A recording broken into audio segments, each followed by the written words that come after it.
What's up, guys? This is Kurt from Four Horsemen Comics and Gamings. I'm doing the intro because Ryan has buffalo chicken pizza all over his mouth. It's hot!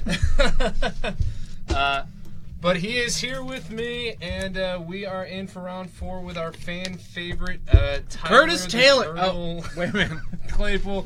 We love Curtis, too. I mean, Curtis is a good, close personal friend of mine. We have the same name. So we're buds because of that, because you have to be friends with people with the same name as you, right? That's like how it works. So we actually had a Ryan club in high school. Oh, yeah. But there was one guy that was not in the Ryan club because he was a jerk. Was he like a Brian? No, he was a Ryan. He was a Ryan. Like no Brian's allowed in the Ryan club? We actually had a couple Brians in too. Oh, but man. this guy was a full-fledged Ryan, but he was just a jerk. Alright, so Tyler opening up on Double Cavern, turn 1, Curse Catcher, and to turn 2, Lord Master of the Pearl Trident. And Curtis should be at 16 because he did cycle. Yeah. Unless he has him stopped here before damage. Yeah, I'm not sure what he's doing there with that. They might just be updating the life totals. It looks like he may be fetching here to bolt the... Nope, he's gone down to 15. Yeah, he's Death Shadow. He's probably not too concerned with taking a hit or two from Merfolk. Just helps his life total get down there. He might just be... Interesting that he would fetch a Watery Grave, knowing that all the Merfolk have Island Walk. Maybe he's just Well, assuming... you're playing Grixis. I mean, yeah, I know. But maybe... You're going to have an island in play at some point. Yeah. I hear you. Alright, so Curtis fetched that Watery Grave to cast a Fatal Push, but he used that to target the Master of the Pearl Trident, forcing Tyler to sack the Curse Catcher to counter it. Okay, yeah, I like that. Play. Yeah. You gotta get Curse Catcher out of the way. It saved him 2 damage, too. Yeah. So here's Thought Scour, targeting Curtis. He mills over a Death Shadow and a Bloodstained Mire.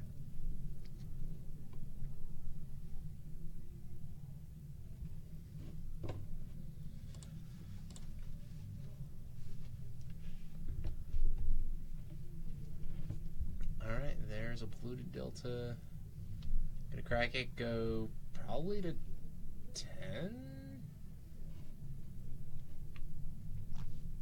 Does it usually play any basics? They usually have like they usually have like a basic or two. Well, he's on Grixis, so he's not gonna have any forests, but I think it might play like 2 swamps and like that's it for basics. So here's Tassiger. The banana hammock man himself. Yeah, nothing like getting a turn 2 Tassiger, I guess. Oh yeah, it's pretty good. Yeah, he's. I would say he's pretty decent. I keep thinking that full Master of the Pearl Trident is a Minamo. Look at it sideways. It kind of looks like Minamo.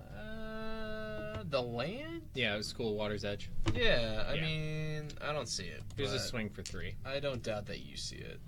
Taking Curtis down to 9. I see lots of things. Yeah, we know. I'm out there in the world.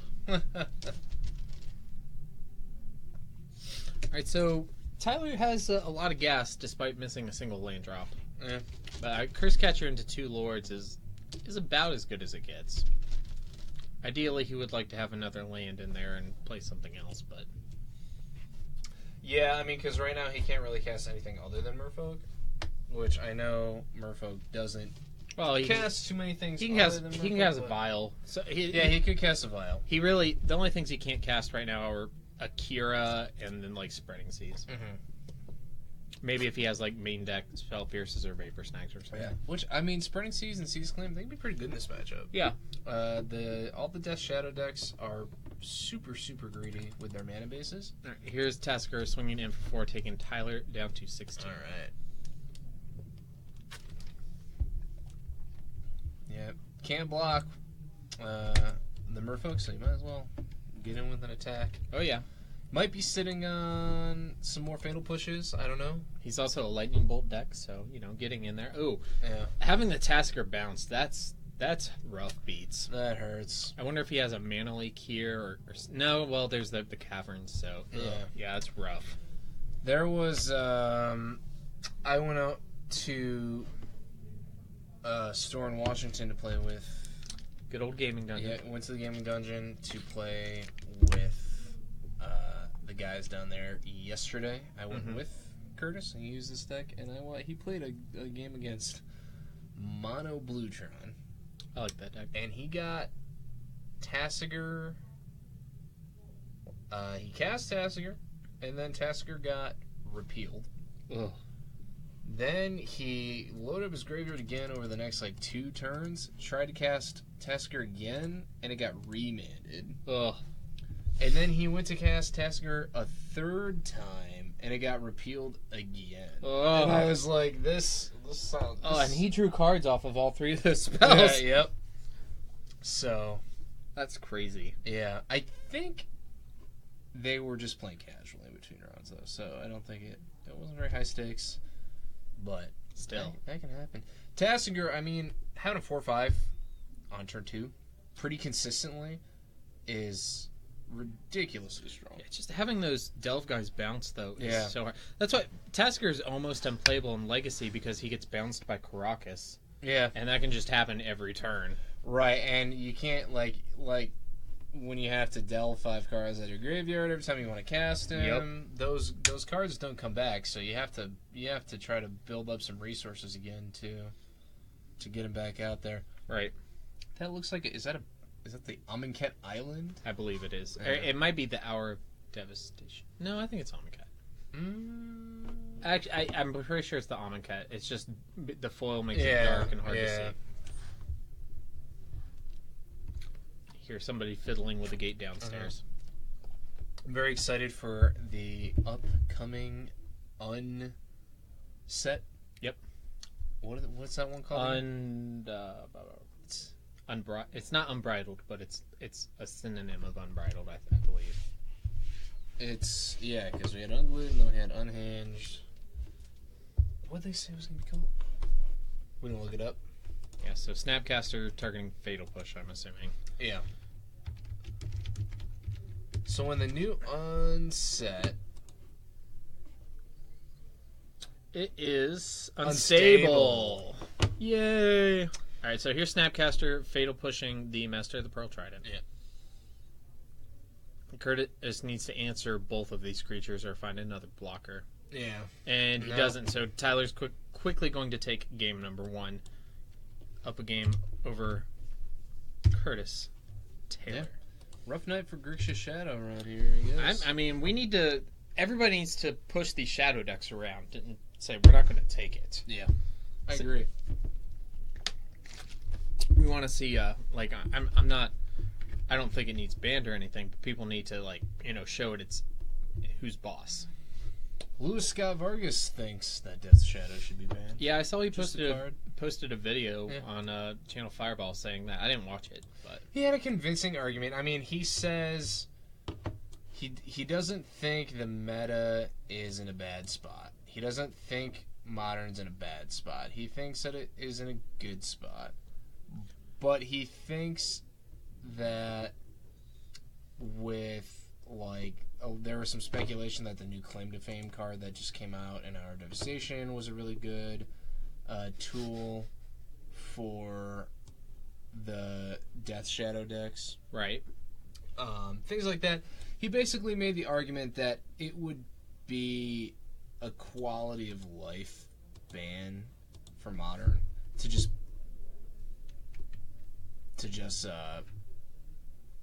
ban the card outright instead of trying to do soft bans around it. I think it might be a yes, but if we're making quality of life bans, then Blood Moon and Urza's Tower, and there's lots of right. I mean, there's always the argument for it, but I think I think Death Shadow is a little more on everybody's radar just because of how much of the meta is, how much space it's taking up, especially at the high level events like the Star City Games Opens and the Invitationals, Grand Prix and everything like that. It seems like every time I turn around, there's some deck that's dominant in Modern, and people are calling for a banning. And it's just like, okay, if we just ban this one, we'll be okay. But it just never stops. It's just like a waterfall of card bannings. Yeah. I mean, it doesn't need an emergency ban or anything like that. Mm-hmm. I don't think. I wasn't around wasn't really paying attention. I mean, I knew, like, I'd heard of the Splinter Twin band, but I didn't really know. That came out left field. Yeah, I didn't really know that. I didn't really know the decks that well, so I didn't know Splinter Twin was like a big thing. It was definitely the best deck in the format, but everybody was just under the impression that it was just okay because it kind of set up the whole turn 4 rule. And also, they had just reprinted Splinter Twin itself in Modern Masters that year. Oh yeah. So it was just a little odd. I understand they did it to shake up the format before the Pro Tour, but yeah, Modern's always had this really weird relationship with the ban list, where people are constantly calling for cards to be banned and constantly complaining about cards that are banned. Wizards is just kind of damned if they do and damned if they don't. Yeah. I feel like Modern has a unique relationship with the ban list because that doesn't really, it's excluding the last couple months, that doesn't really happen in Standard, and it doesn't happen a lot in Legacy or Vintage. Yeah. Alright, so it looks like our players are shuffled up and they are drawing their opening hands. Curtis just taking a couple last hand over hand shuffles to make sure his puppy is nice and randomized. Yep. Gotta shuffle well. Shuffle well. Isn't that what Yoda said to Luke when he left Dagobah to go to Bespin to rescue Han and Leia? Didn't he say shuffle well? I think so. Shuffle well. Yeah, I'm pretty sure. Yeah. Or well shuffle. Yeah. Well, shuffle off. Alright, so Curtis Taylor is on the play and he's going to shock himself down to 18 by playing a Blood Crypt. Chrono Thussies. Oh, Inquisition. You fool. Ooh, Relic. Okay, so Tyler reveals Island Master, Relic, Remand, Silvergrail Adept. This is a pretty... If he has a second island on the top, this is a pretty gassed up hand. Yeah. I feel like you have to take one of the lords. I go for a lord. And if not a lord, the Silvergill Adept. Because the Silvergill Adept... Oh, no, because if he gets to cast the Silvergill Adept, he already has a second lane. Yeah, I'd probably take a Master. Gotta take a lord. Yeah, and the signed one. Get that out of here. Yeah. Alright, he's going to pick him up. Curtis Taylor does not need to write them down because he has the memory of a gad. Didn't draw land. Alright, so here's that. But Curtis doesn't need to know that. Here's a Relic. Yep. There's a Relic. And he's going to go ahead and activate it so he doesn't have to remember to do it on Curtis's end step. Going to make it a little harder for Curtis to cast a Tasigur or a Gurmag. A whole lot harder. Does this deck play Gurmag Angler? Yeah. Cool. They typically do. Yeah. Alright, so here's Thoughtseize. Oh, yeah. He says... Oh, wait, you didn't draw land? Let me take that other lord. Yeah. I think at that point you gotta. Remanding a Death Shadow doesn't seem that great. No, so I've been testing out a Storm deck, and one of the only people who I play test with frequently is Curtis, and Death Shadow feels bad. Yeah. Unless you can board in, like, So... Well, he's just gonna crack it. Tyler he needs to draw the card because he needs a land. Hey, Tyler, you should... so I think it might have been better for you to... If you were going to go ahead and blow it, you should have just done it on your turn. That way, if you drew a land, you could have played it. Yeah. Yeah. Yeah, unless you can board in... Unless you're running Leyline of Sanctity in the sideboard for Storm. Raw. And you get it in. Or you get a cheeky, like, turn 1 Blood Moon against it. Right. Which has not happened for me yet. Just like Ritual into a Blood Moon? Yeah, because some lists, like the list I'm running, has like a 1 of Spirit Guide. Okay. So like the dream would be like turn Spirit Guide into Ritual and a Blood Moon. Yeah.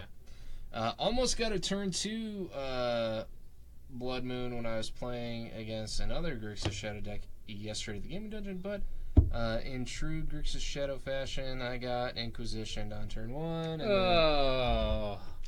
And it's brutal, man. The discard... one of the worst things about playing against Death Shadow decks is the disruption. They just shred your hand. They fatal push everything you try to play, or they terminate it. So, and then they just play some ridiculously big creature that don't cost 1 mana. So Tyler found his second land in Cavern, names Merfolk, casts Silvergill Adept, reveals Silvergill Adept, and has now kicked it back to Curtis. Yep. It's going to be March of the Silvergills, I think, here. Oh, my. Curtis is looking for a removal spell or a threat or both. Like to see grabbing his basics, like Fatal Push into not quite Deathray or not Deathray. Death Shadow. Whoa. Yeah, I'm sure he'd love to have a Deathray Shaman here. Come back from Legacy here. Liliana seems there good. You go. Yeah. Liliana seems good. What? That'll kill the first Silver God adept and the second. Weakness on a stick. Oh yeah. That's mighty strong. Here comes the second Cavern of Souls. I think Tyler will most likely be naming Beast off that one. Beast. Alright, and he's going to go ahead and just cast, I believe that's Merfolk. Is that the Regery? That is the promo, FNM promo Regery, yes. Okay, yeah, yep. That's +1/+1 to your Merfolk, yep. And whenever you cast a Merfolk, you may tap or untap target permanent. Right, yep. It's mighty good with Harbinger of the Tides. Yeah, it is. Not super relevant against Liliana, but... Well, you know what I would do? On my next turn, if I got to cast a Merfolk, I would tap that Liliana. Yeah, or you could tap a land. Nah, I'm going to tap that Liliana. Send the message. Yes, exactly. It's like when you attack with Birds of Paradise on turn 2. Done that before. Done that before. Alright. Curtis looks like he's going to cast Tazgir. There you go. Yeah, he's got to do it while Tyler's tapped up because he has that remand in his hand. Yep. Here comes a Lord of Atlantis, the original Merfolk Lord, all the way back from Alpha. Alpha. And he untapped one of his Cavern of Souls. Yep, to whoa. To go and cast the Silvergill Adept. And untap something. Untap his island. So, apparently, Brandon Sheets has commented in the chat that if Tyler loses, then Patrick Williams gets to triple the amount of flicks that he owes him. Oh, I know exactly what they're talking about. Yeah. Yeah. So Tyler, last I checked, they were like into the 600s. There were a lot of flicks. So that's a lot. Likely more flicks than Patrick will ever actually deliver. So he just has infinite flicks. Is it physically possible for one man to deliver so many flicks? I don't know, but Tyler really needs to win this match. Need to update the round. Is that on the Facebook chat? That is on the Facebook chat. Yes. I closed my Facebook chat like a bug. I've got it up here. I got it. Updating life totals. Liliana not super good anymore thanks to all the lords. Yeah. Still will generate some value, lower some power. Yeah. Do some stuff okay, so it's going to turn that what? Oh, what? Wait. I don't speak sign language, Curtis. You gotta tell me. I think he didn't want to do that. Okay. Looks like he. So here's Watergrave down to 9. Looks like he took the loyalty back. He said, "Wait a minute. I don't want to do that." That's fair. Okay. If Tyler's cool with that, that's fine. All right. So here's push on the Lord, and now activate Liliana. Yeah, that seems better. Well, doesn't the Regery still pump? Oh yeah, I forgot about the Regery. So here's push the Regery. Now activate. Oh, that was a good sequence of plays. And attack for 4. He could have plussed the Lily first too. It would have died eventually. Oh yeah, you're right. You're right. I think he just wanted to think it out maybe a little bit. Well, I mean, sometimes it depends on like what kind of spell. So yeah. But in that case, it would have worked regardless of the sequencing. Yeah. Well, with a board free of Merfolk and a never-ending army of zombies could be pretty sweet. Zambi. I've never seen anybody ult a Liliana in a Grixis Shadow deck. Me neither. All right. Would he do it? I don't know. What was it? I'd 7 do it. For the ult? I'd do it. 7 for the sweet. Ult? Why not? Forget Death Shadow. We're going back to tribal Merfolk v Zombies. Ooh. Merfolk deck needs to recruit some of the stars of The Walking Dead to fight that fight. Oh. Sad news coming out of that. The Walking recently. Did you hear? Mm-mm. That a stuntman die while filming. Yeah. Oh, that's terrible. I think the accident happened on Wednesday. That's terrible. Yeah, he was fighting a character. They were rehearsing a scene where the stuntman was fighting somebody who is one of the bad guys, henchman. I've stopped following the show, so I'm not familiar with one the of Negan's henchmen. Yeah, and he's supposed to fall off a balcony. Yeah. And he was, they had one of those big mats. Yeah. And it was about a 25-foot drop. Oof. And apparently he misstepped or stumbled when he was going back, and he missed the mat by mere inches, but hit his head on the concrete. That's awful. Yeah. So movie industry can be a little dangerous. Very. So Curtis is going to attack with Snapcaster and Tasker. Yeah. Tyler's going to activate Vial, put in the phantasmal image, and and copy the Tessiger, so that they can bounce off each other, or he can eat the Snapcaster Mage. Yeah, but there you go. Here's a Fatal Push to take care of that nonsense. He could have also just ticked Liliana up and also killed it. No, right? Because that was in combat. He vialed it in combat. Oh, he vialed it in during combat. Okay, yes, I got you. But normally, yes, that would have, because it targets. And all right, so he takes the 6 and goes down to 4. So I think Curtis has this one wrapped up, but I would love to see that Liliana just zombies. Just to kick it off, be like, alt, and also you're dead. Also, you dead. We want the zombies. We will rage. Come on, do it. Yes! Yes! Zombies! And he doesn't even have zombie tokens. Why would you? Why would you're playing a card that creates zombie tokens? You got to come prepared. I think it's a sideboard card. I think, and I don't think they ever expect to actually ult. If I have a deck and with a card in it that creates tokens, I always have the tokens. I'm the same way, man. I'm a token fiend. I love decks that play a lot of tokens, but yeah. All right, so I guess that's the emblem. Yeah. Okay. I've got 2 zombies. There's a Mutavault. And another Tessiger. Attempt number 2.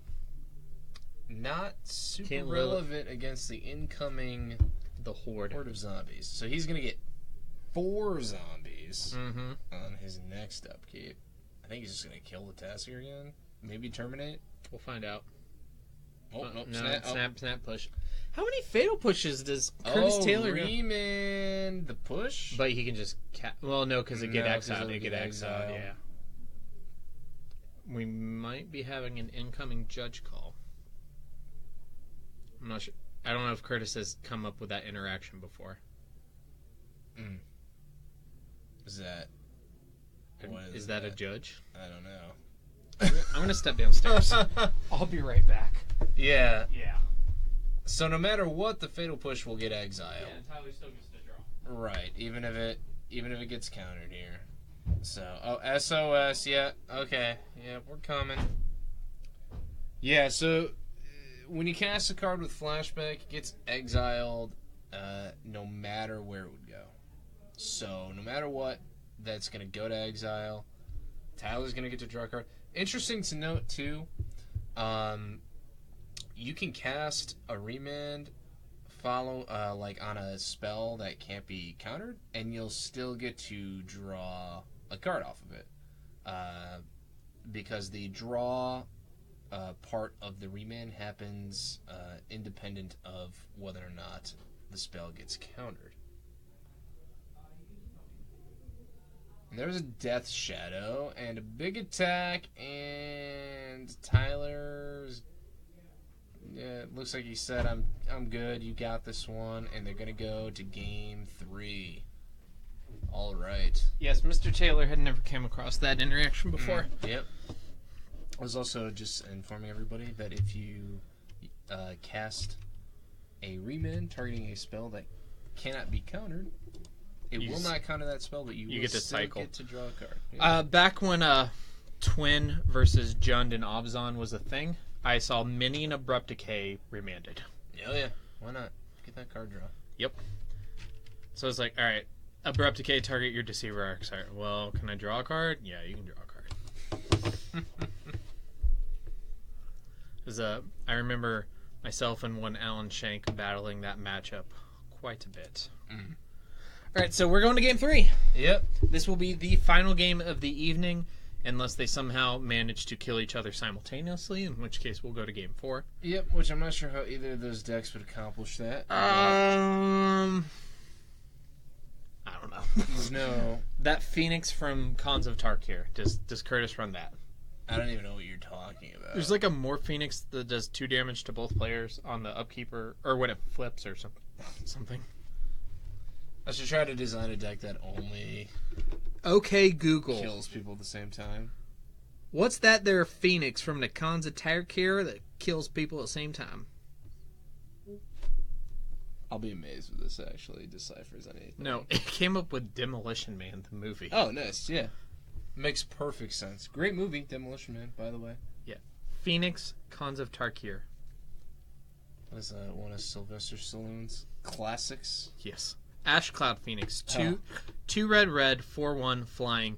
When Ash Cloud Phoenix dies, return it to the battlefield face down. It's morph for 4 to red. When it's turned face up, it deals 2 damage to each player. Why would anybody use that card? I've saw it in like red decks back when it was standard. Well, yeah, standard, but so I actually had people go to game 4 because of this card.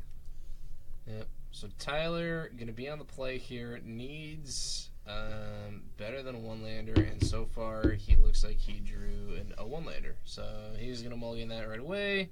Learn from his past transgressions. You don't want to keep a 1-lander and get stuck. That's the Did he have a vial in that hand? Nope. Okay. It looked like to me, it looked like he drew like 6 lords at land. Okay. But I couldn't really tell. So. The anticipation is growing. Oh, yeah? I can't stand not knowing. Will he keep or will he mull? I can't think of a rhyme for mull. I don't know. Me neither. Can't help either. Yeah. I'm not a rap star. I don't spit fire. I'm not good. I understand. Can't come up with rhymes. There's some Aether Vials. Looks like he got a land. I think he got 1 land again, but he had... Oh, no. He's going to mull to 5. Oh, boy. This is going to hurt. Nothing feels worse than having to mulligan to 5 cards against a deck that has 8 1-mana discards. That is pretty rough, I gotta say. And it seems to be the case that Grixis Shadow will always have at least 1 in their opening game. I think it's a rule of the universe. Or it seems to be that way from me covering matches with the deck. I almost would even hazard to say that it's almost a given that they'll have 2, but sometimes they don't. Very rarely. And I get to go downstairs and tell Tyler that his teammates have decided to bail on him for the event tomorrow. Oh, boy. Yeah, he's going to be excited about that. I'm just kidding, but I'm going to tell him. Anyway.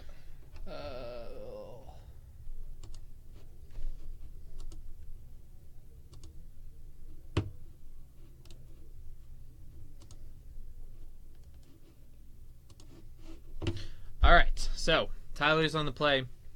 He has Island into Pithing Needle. All right. Is he going to name Liliana? I would assume it's naming Liliana. The only other thing he could name would be Tassiger. I can't think of anything. That seems like a waste of a Pithing Yeah, Needle. no, it does, but I'm just struggling to think of any activated abilities in the deck other than fetch lands, I guess.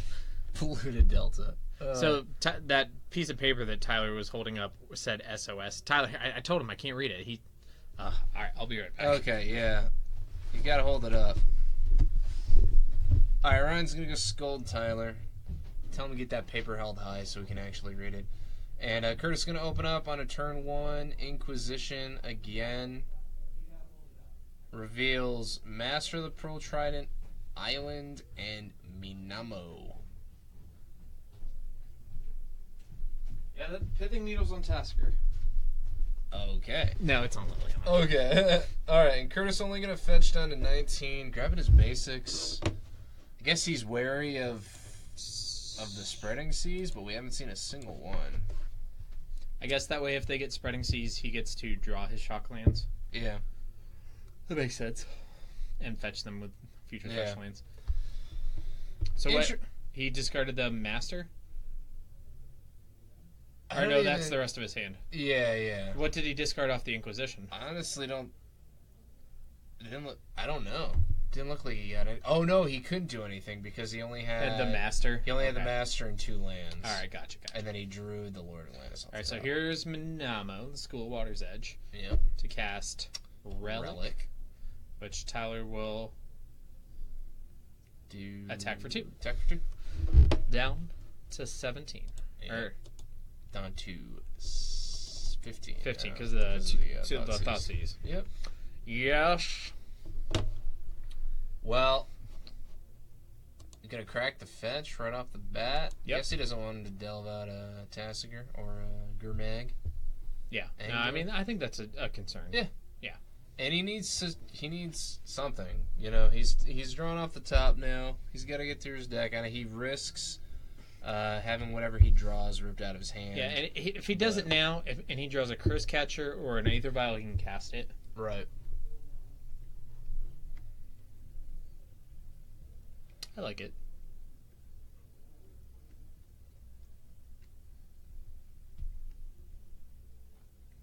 Curtis is looking for something. He needs Steam Vents. Right, yeah, that's what I thought. He's going to shock himself, go down to 12.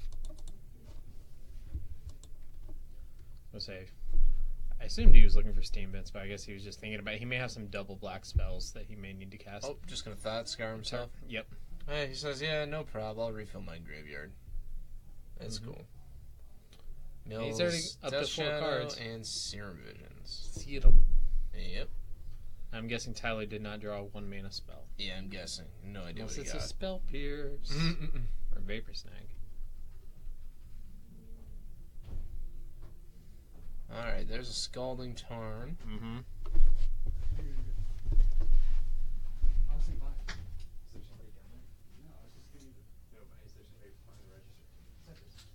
Okay. Yeah, no. Kurt's gonna crack the there. Scalding Tarn. He missed taking his life for his fetch there, so he should be down to 11. You might have to go tell them that he missed a fetch land. Life. I think I've done like the last 3 trips down the stair, Curtis and I. All right, I'll go tell him. All right, let's see what he's casting first. Never mind, I'll yell it at you. Oh, what's it called? God's command. Thanks, I'm not standing right here still. All right. Looks like he's going to kill the Lord of Atlantis and make Tyler discard his last card, which it was a Curse Catcher. Oh boy. He didn't cast it. That's interesting.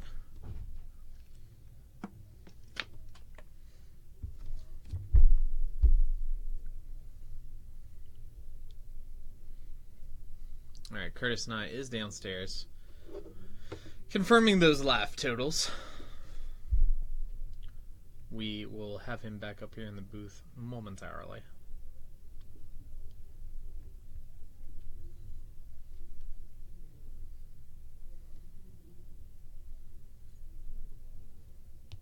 Yep, and we've got Curtis down to 11.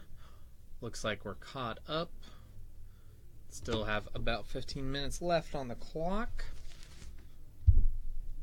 These players do go to time. We'll probably give them a couple minute extensions because we have had to speak with them a couple times. And he's back. Lots of running down there today. I know, I'm breaking a sweat. Speaking of zombie fish. Oh yeah, there you go. Which clan? I'm gonna cover up the watermark so you know. Oh, easy, Sultai. Sultai, you got that so quickly. Oh yeah, I loved Cons, man. Cons was sweet. I liked it for the flavor because it reminded me a lot of Shards.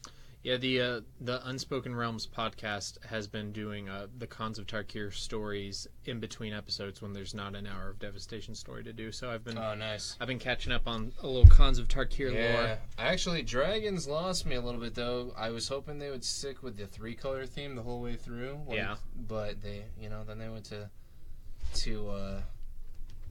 friendly 2 colors, and I was like, that's been done 1,000 times, and it's not. It's not cool. I really like multicolored blocks and 2-colored blocks too, but especially 3.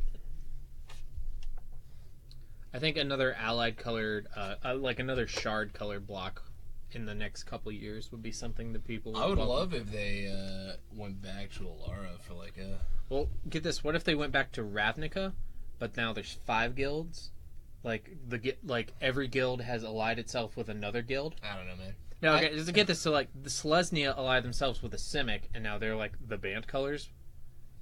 I think that's awesome. See, I know that everybody loves Ravnica. It's like everybody's favorite, whatever. But it's not mine. I just think that idea would be cool. I think they need to leave Ravnica alone. I was a little. Oh no, we're going back. I know because Wizards loves it too. But no, I'd love for them to go back to. I know they've revisited Alara with supplemental sets like commander sets and stuff like that. But it'd be cool. Didn't it get destroyed or something? No, I mean it got left with the Maelstrom still going on, and all 5 shards had smashed back together, and people were trying to live their lives like in a new way with this new way. And they've sort of through the commander sets they've hinted that people have things have stabilized relatively well, but it'd be cool to go back to that plane. We can see what's happened. Maybe the Maelstrom is over by the time we go back, and things are just kind of Gurmag Angler. Hey. Why not? Why not? Big 5/5. Did you say? I sure did. Yeah, I liked the clans, the Khans clans, and then when they went to the 2-color thing, I was like, kind of lost. There's some cool cards in Dragons of Tarkir. Yeah, like Kolgan's Command and Anafenza. I was a really big fan of Esper Dragon Control in Standard for a hot minute until people realized that Deathmist Raptor poops on that deck super hard. Deathmist Raptor, Swiggly Swoo, he's pretty cool. Yeah. Too bad he didn't survive the test of the Standard rotation, and now we don't see him anywhere anymore. Yeah. As in, he's not legal. Yeah. Well, some cards, they make a big enough impact, and they hang around in Modern, or they go into Legacy or something like that. Yep. I haven't seen Deathmist Raptor since he rotated out of Standard, Yeah, so super impactful card when he was in Standard. Oh, no, yeah, he's real strong.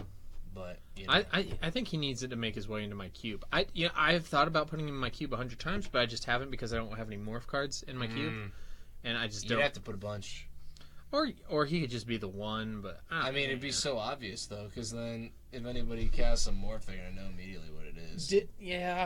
Den Protector is probably something that could be in my cube too. I love morph. I used to have a morph deck back during the original Onslaught. Yeah, in for 3. All right, we've got tied at 6s in the last game of the night.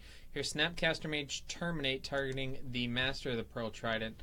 So Curtis gets to untap and big swing. So Tyler's gonna have to block the Death Tyler Shadow. might be sitting on a Vapor Snag too. Hey, he needs he's dead. Does he have a hand? If he does, I think he's dead if he doesn't have any cards. I don't think he because has he can only make 1 block. And he has to block the Death Shadow, and the other 2 kill him.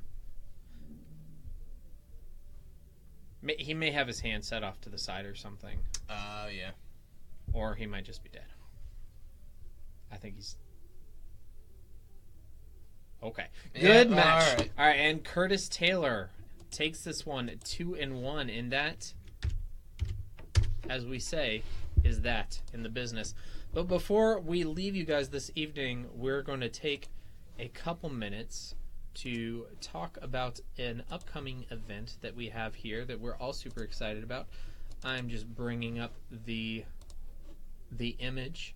We are proud to announce that we're going to have the 4 Horsemen Eternal Festival. That is a 3-day event spanning from August 25th to the 27th. So last weekend in August, after West Virginia University students come back, right a little bit before the release of Ixalan. So Magic, typically in the fall, Magic play picks up a lot. We're going to have 3 days worth of events. On the first day, Friday, we're going to have our regular Friday Night Magic Modern event at 6:30, but also at 6, we're going to have Friday Night Proxy Legacy. So that will be a Friday Night Magic-like event where you get to play Legacy with proxies.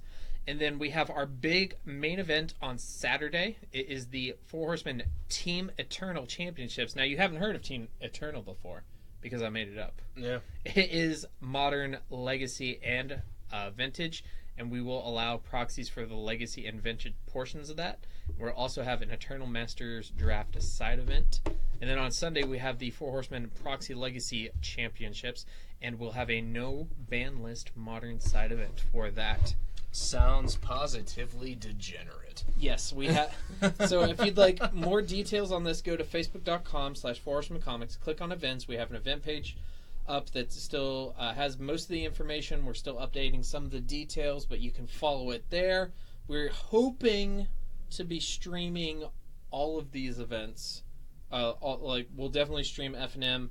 And I'd like to stream the team event and the Legacy Championships on Sunday. We're still working out those details. You can follow us on social media and get all of the details as they're released. I'm super excited. Yeah.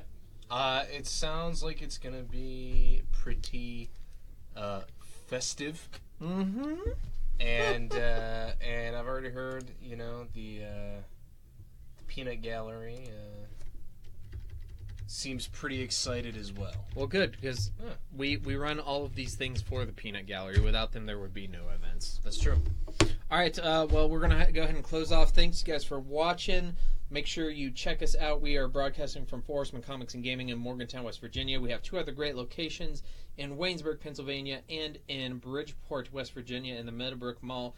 One more time, I'm Ryan. And I am Kurt. And don't forget our Team Unified Modern event tomorrow at noon. Thanks for watching, guys. Bye.